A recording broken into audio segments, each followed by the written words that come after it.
नमस्कार दोस्तों, study IQ में आप सभी का स्वागत है। मैं हूं डॉक्टर महिपाल सिंह राठौड़ और आज इस खास वीडियो में मैं आपके साथ डिस्कस करूंगा कि एसएससी और रेलवे की परीक्षाओं के लिए जो ट्विटर कैंपेन हमने चलाया उसका नतीजा क्या रहा और कैंपेन किस तरह से चलाया गया और आगे का रास्ता क्या है, वे फॉरवर्ड क्या है, इसके बारे में भी मैं आपसे डिस्कस करूंगा।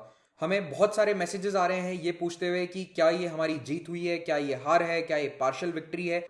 सर्वप्रथम तो मैं आप सभी स्टूडेंट्स और एस्पिरेंट्स को धन्यवाद कहना चाहता हूं, आप सभी को साधुवाद कि आपने इस मुहिम को इतने बड़े स्तर पर सस्टेन किया, आपने इसे आगे बढ़ाया और आज आपकी ही कोशिशों का ये नतीजा है कि ये मुहिम सक्सेसफुल हुई है। किस तरह से सक्सेसफुल हुई है मैं आपको आगे बताऊंगा।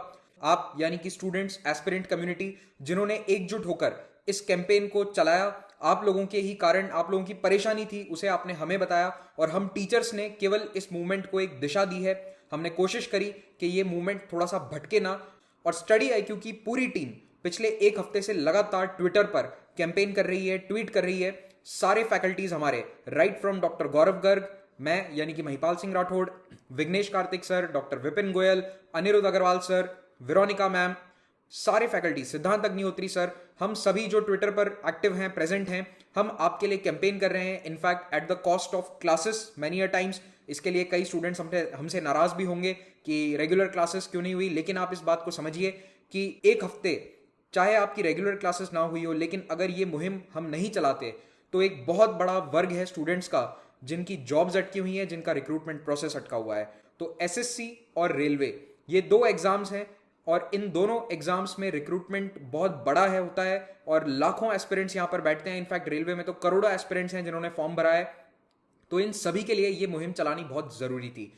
एसएससी और रेलवे की परीक्षाओं को समय पर पूरा करवाने के लिए ये कैंपेन पिछले एक हफ्ते से ट्विटर पर चल रहा है और इसमें 31 अगस्त से ही हम सभी लगे हुए हैं। 1 सितंबर को हमें एक छोटी सी जीत मिल गई थी, पार्शियल विक्ट्री मैं उसे कहना चाहूंगा। तब एसएससी ने यह घोषणा कर दी कि जो सीजीएल टीयर 3 का रिजल्ट नहीं आया है कई महीनों से, वो आ जाएगा 4 अक्टूबर को और एमटीएस का रिजल्ट जो है वो 31 अक्टूबर को। तो कम से कम हमें एक डेट मिल गई, एक फिक्स तारीख दे दी गई एसएससी के द्वारा। तो डेफिनेटली ये एक विन है, मैं ऐसे मानता हूं कि चाहे छोटी हो पर एक जीत है। हालांकि अब ये देखना होगा कि 4 अक्टूबर को रिजल्ट आता है या नहीं, उसके बाद हम तय कर सकते हैं कि हमें कितना खुश होना चाहिए या नहीं। लेकिन 1 सितंबर के बाद भी हमने ये मुहिम को रोका नहीं, क्योंकि रेलवे जो कि सबसे बड़ी भर्ती है जिसमें 2.5 करोड़ से भी ज्यादा अभ्यर्थी हैं, उसका अभी तक कोई भी डिसीजन सरकार के द्वारा नहीं बताया गया था। लगातार ट्वीट्स करने के बाद 5 सितंबर को ये ग्रैंड ट्विटर कैंपेन चलाने के बाद, आज के मैं आपको कुछ आंकड़े बता देता हूं जो मैंने खुद थर्ड पार्टी वेबसाइट से लिए थे और ट्विटर के ट्रेंड्स भी मैंने देखे थे। तो ट्विटर पर हैशटैग आरआरबी एग्जाम डेट्स से आज ट्वीट हुए हैं 7 मिलियन प्लस, और ये डेटा मैं आपको बता रहा हूं शाम को लगभग 7 बजे का। हो सकता है कि उसके बाद ये और ऐड हो गया हो। और एक बात और, पूरे दिन मैं ट्विटर पर था और मैंने खुद ये बात देखी थी कि कम से कम 4 मिलियन ट्वीट ट्विटर के द्वारा डिलीट किए गए थे। और डिलीट देखिए, उनके अपने एल्गोरिदम है। क्या होता है कि कई स्टूडेंट्स ने अपने इनएक्टिव अकाउंट्स को अचानक से एक्टिव किया, नए अकाउंट्स बनाए और उन्होंने लगातार ट्वीट किए होंगे 100, 150, 200 ट्वीट। तो ट्विटर उसे मानता है स्पैम एक्टिविटी, यानी कि वहां कुछ गड़बड़ है और उसे वो ऑटोमेटिकली बंद कर देते हैं और जितने भी ट्वीट है वो सारे डिलीट कर देते हैं।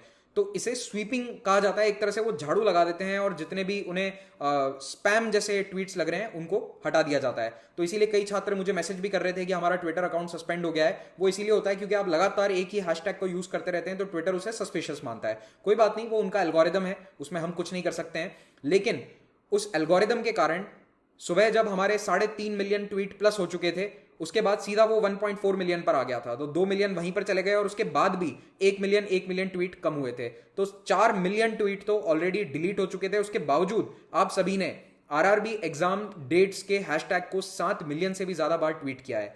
तो अगर वो डिलीट नहीं हुए होते तो ये आंकड़ा 11 मिलियन होता है। हमारा लक्ष्य क्या था? 1 करोड़, यानी कि 10 मिलियन, और हमने अचीव क्या कर लिया? 1.1 करोड़। और उसके अलावा भी बहुत सारे हैशटैग्स थे। इनफैक्ट टॉप 8 में जो 6 हैशटैग्स हैं, जो 6 टॉप ट्रेंड्स थे, वो सभी स्टूडेंट्स की डिमांड से रिलेटेड थे। जैसे कि स्टॉप प्राइवेटाइजेशन, और उसके अलावा स्पीक अप जो हमने एक नया हैशटैग दिया था वो नंबर 2 पर था, उसके भी 6 मिलियन ट्वीट थे। तो इस तरह से अगर आप सारे हैशटैग्स को काउंट करेंगे तो टोटल जो हैशटैग्स थे वो चले जाते हैं 1.5 मिलियन, यानी कि 15 मिलियन से भी ज्यादा, 1.5 करोड़ से भी ज्यादा ट्वीट्स हो गए थे। तो एक हफ्ते तक करोड़ों ट्वीट्स और कई दिनों तक लगातार ट्रेंडिंग में रखने के बाद सरकार पर दबाव पड़ा और 5 सितंबर की शाम को हमें इसका नतीजा देखने को मिला। लगभग 6 बजे के आसपास हमारे रेल मंत्री पीयूष गोयल जी ने यह घोषणा करी अपने ट्विटर अकाउंट से कि रेलवे जितनी भी बकाया भर्तियां हैं ग्रुप सी ग्रुप डी की, उन पर आगे कार्रवाई करेगा। 15 दिसंबर से एग्जाम्स के अनाउंसमेंट या डेट्स जो भी हैं वो अनाउंस कर दी जाएंगी। 15 दिसंबर से भर्ती प्रक्रिया आगे बढ़ेगी। तो ये एक बहुत बड़ी खुशखबरी है आरआरबी वाले एस्पिरेंट्स के लिए, एनटीपीसी वाले एस्पिरेंट्स के लिए जो पिछले 1.5 साल से इंतजार कर रहे थे एग्जाम डेट्स का। और पीआईबी ने ऑफिशियल नोटिफिकेशन भी जारी कर दिया है। तो मुझे पूरा भरोसा है कि जब सरकार ने इतने बड़े स्तर पर कह दिया है तो अब वो पीछे नहीं हटेंगे। इनफैक्ट उस पीआईबी प्रेस रिलीज में ये भी लिखा हुआ था कि आईआईटी और नीट की परीक्षाएं कराने के बाद सरकार कॉन्फिडेंट हो गई है कि ये परीक्षाएं आगे करवाई जा सकती हैं। तो इसी तरह से मेरे ख्याल से एक खुशखबरी है या फिर एक छोटी सी जीत है हमारे लिए, और पूरी जीत क्यों नहीं है वो आगे मैं आपको बताता हूं। इस मूवमेंट में वैसे तो ज़्यादातर टीचर्स ने अपना साथ दिया है, लेकिन हो सकता है कि कुछ टीचर्स या इंस्टीट्यूट्स आपके साथ नहीं आ पाए हों।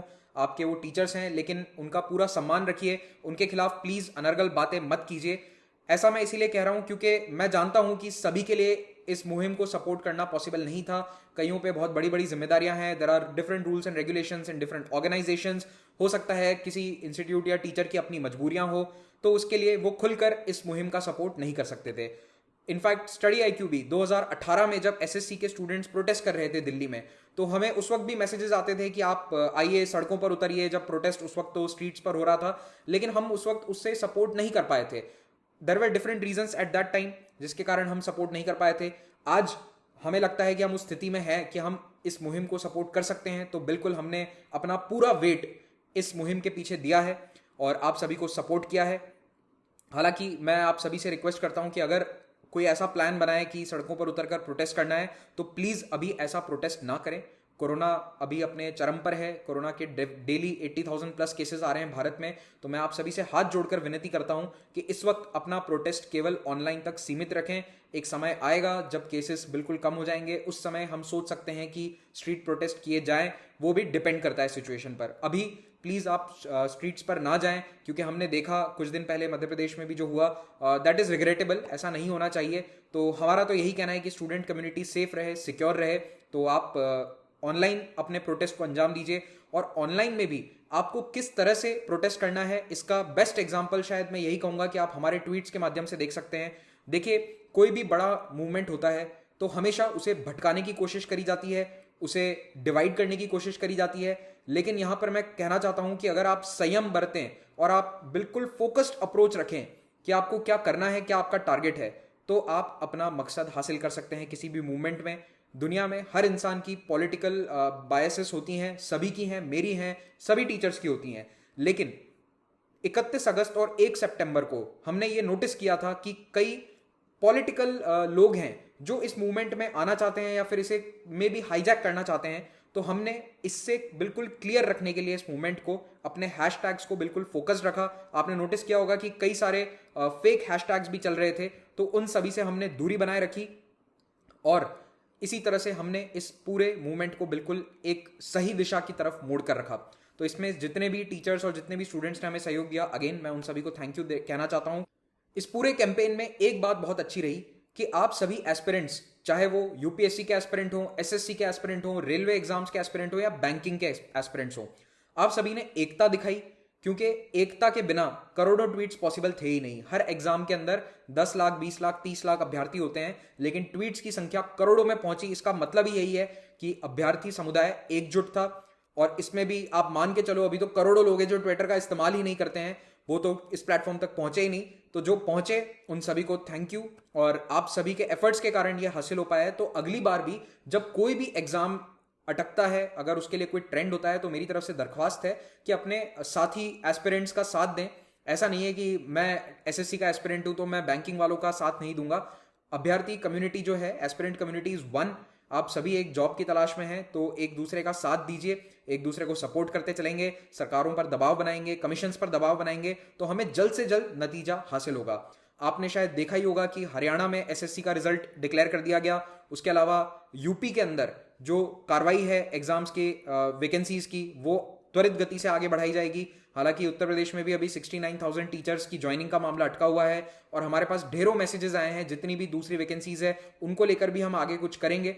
एक शुरुआत है, हमने एक हफ्ते की मेहनत से जो हासिल किया है, एक बार उसको लेकर हमें थोड़ा सा सेटिस्फाई होना चाहिए। लेकिन ऐसा नहीं है कि हम सब कुछ जीत लिया, हम बिल्कुल खुश होकर बैठ जाएं। अभी हम ये चाहेंगे कि सरकार और कमीशंस एक फिक्स टाइमलाइन दें कि इस टाइमलाइन के अंदर हम ये एग्जाम का प्रोसेस पूरा कर देंगे। तो अभी तक इस तरह का कोई आश्वासन हमें नहीं मिला है, स्टूडेंट कम्युनिटी को नहीं मिला है। तो हम कोशिश जारी रखेंगे आने वाले कुछ हफ्तों में या महीनों में, उसके लिए भी हम कुछ प्लान करेंगे कि सरकार इस तरह का कोई टाइमलाइन बना दे या गाइडलाइंस बना दे कि कमीशंस समय रहते वैकेंसी के प्रोसेस को पूरा कर लें, रिक्रूटमेंट प्रोसेस को पूरा कर लें। स्टडी IQ आज जो भी है आप लोगों के कारण है, स्टूडेंट्स के कारण है, और जब तक हमारे में सामर्थ्य है हम आपके साथ खड़े रहेंगे। तो आपको अगर कोई भी परेशानी होगी, जैसा कि अभी हुआ, तो हम आपके साथ खड़े हैं। बिन सचिवालय प्रोटेस्ट हुआ था, उस समय भी हम आपके साथ थे, हमने इसको लेकर वीडियो भी बनाया था। SSC UFM वाले मुद्दे को लेकर मैंने पर्सनली कई बार उसको लेकर ट्वीट किया, उसको लेकर वीडियो भी बनाया था मैंने, आप लोगों की डिमांड्स पर, छात्रों की डिमांड पर। तो अगर ऐसा कोई भी भविष्य में मुद्दा आता है तो स्टडी IQ आपके साथ खड़ा रहेगा। अगर आपकी मांगे जायज़ है, आप सही हैं, तो बिल्कुल हम आपके साथ रहेंगे जब तक हमारा सामर्थ्य है, जब तक हम में जान है।